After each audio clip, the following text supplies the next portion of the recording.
Personne n'est tout à fait libéré de la souffrance et du chagrin. Ne s'agit-il pas de vivre avec cela plutôt que d'essayer de l'éviter? La plus grande partie de la souffrance humaine est inutile. On se l'inflige à soi-même aussi longtemps qu'à son insu, on laisse le mental prendre le contrôle de sa vie.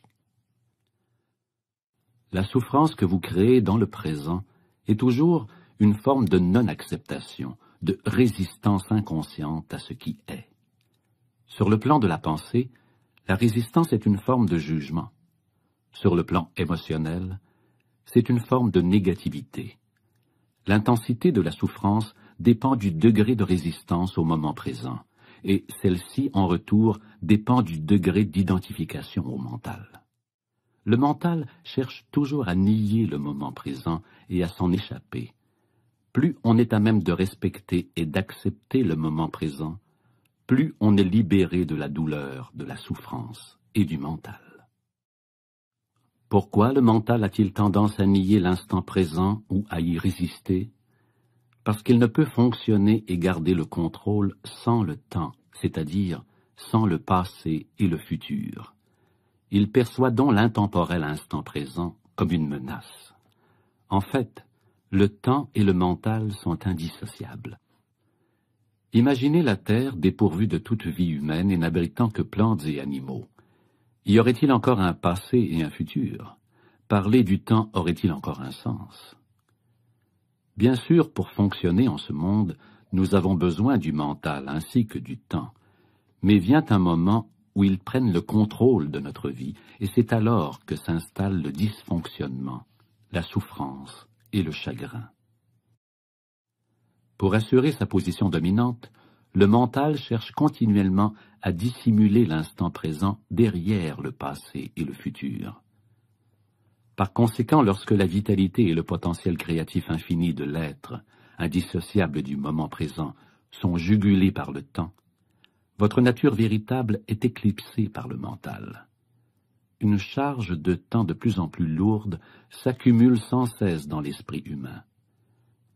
Tous les individus pâtissent sous ce fardeau, mais ils continuent aussi de l'étoffer chaque fois qu'ils ignorent ou nient ce précieux instant, ou le réduisent à un moyen d'arriver à quelque instant futur qui n'existe que dans le mental, jamais dans la réalité.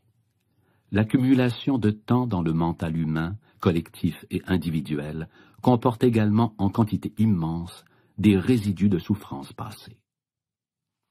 Si vous ne voulez plus créer de souffrance pour vous-même et pour d'autres, si vous ne voulez plus rien ajouter aux résidus de cette souffrance passée qui vit encore en vous, ne créez plus de temps, ou du moins, n'en créez pas plus qu'il ne vous en faut pour faire face à la vie de tous les jours.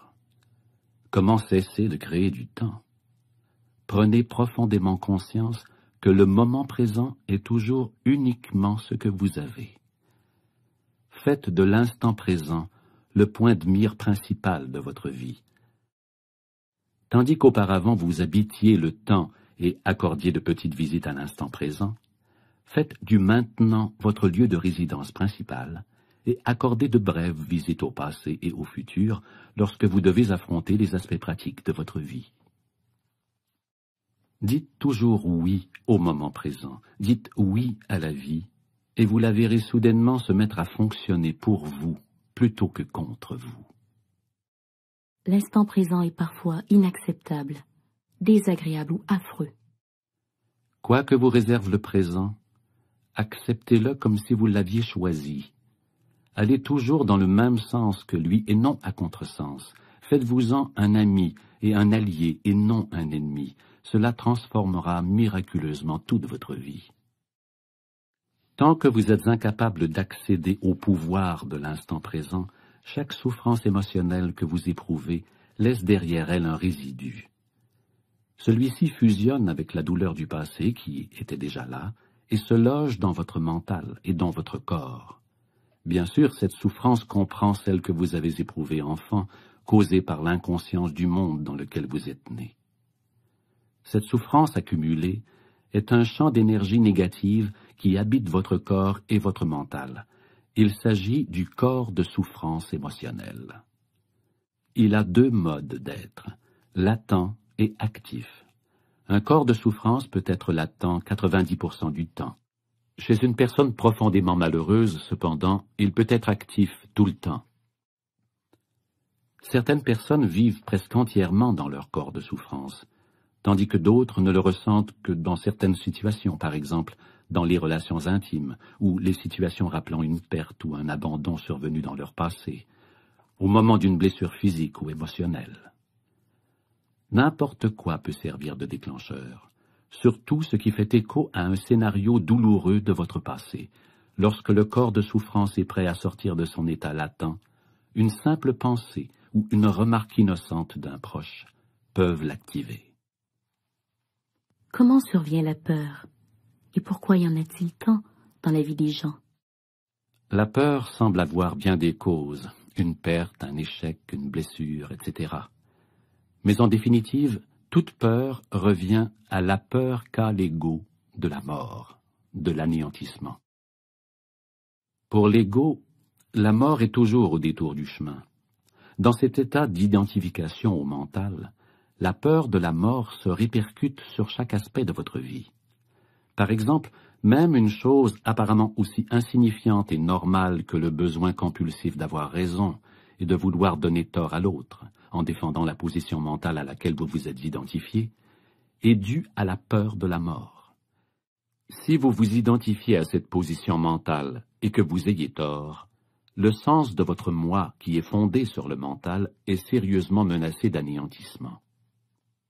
En tant qu'ego, vous ne pouvez alors vous permettre d'avoir tort, puisque cela signifie mourir. Cet enjeu a engendré des guerres et d'innombrables ruptures. Lorsque vous vous serez désidentifié de votre mental, avoir tort ou raison n'aura aucun impact sur le sens que vous avez de votre identité. Et le besoin si fortement compulsif et si profondément inconscient d'avoir raison, qui est une forme de violence, ne sera plus là. Vous pourrez énoncer clairement et fermement la façon dont vous vous sentez ou ce que vous pensez, mais sans agressivité, ni en étant sur la défensive. Le sens de votre identité proviendra alors d'un espace intérieur plus profond et plus vrai que le mental. Ainsi, quiconque est identifié à son mental et par conséquent coupé de son pouvoir véritable, de son moi profond enraciné dans l'être, sera affligé d'une peur constante. Un autre aspect de la douleur émotionnelle inhérent au mental et à l'ego, c'est le sentiment profondément ancré de ne pas être entier. Chez certaines personnes, il est conscient, chez d'autres pas. S'il est conscient, il se manifeste sous la forme du sentiment dérangeant et permanent d'être insignifiant ou pas assez bien. S'il est inconscient, il ne sera ressenti qu'indirectement comme une soif, un désir et un besoin intense. Dans un cas comme dans l'autre, les gens entament souvent une démarche boulimique de gratification de l'ego et aspirent à acquérir des choses auxquelles s'identifier pour pouvoir combler ce trou qu'ils sentent en eux. Alors ils courent après les biens, l'argent, le succès, le pouvoir, la reconnaissance ou une relation spéciale pour mieux se sentir, pour être plus complets. Mais même lorsqu'ils ont obtenu tout cela, ils découvrent sans tarder que le trou est encore là, qu'il est sans fond.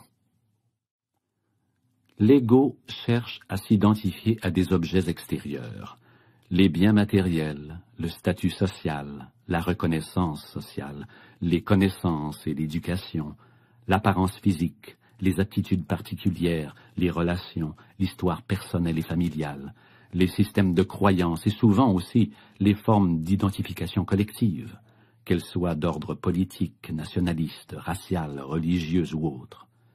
Vous n'êtes rien de cela. Tout cela, vous devez y renoncer tôt ou tard. Vous connaîtrez vous-même la vérité par l'expérience. Au plus tard, vous la connaîtrez lorsque vous sentirez la mort approcher.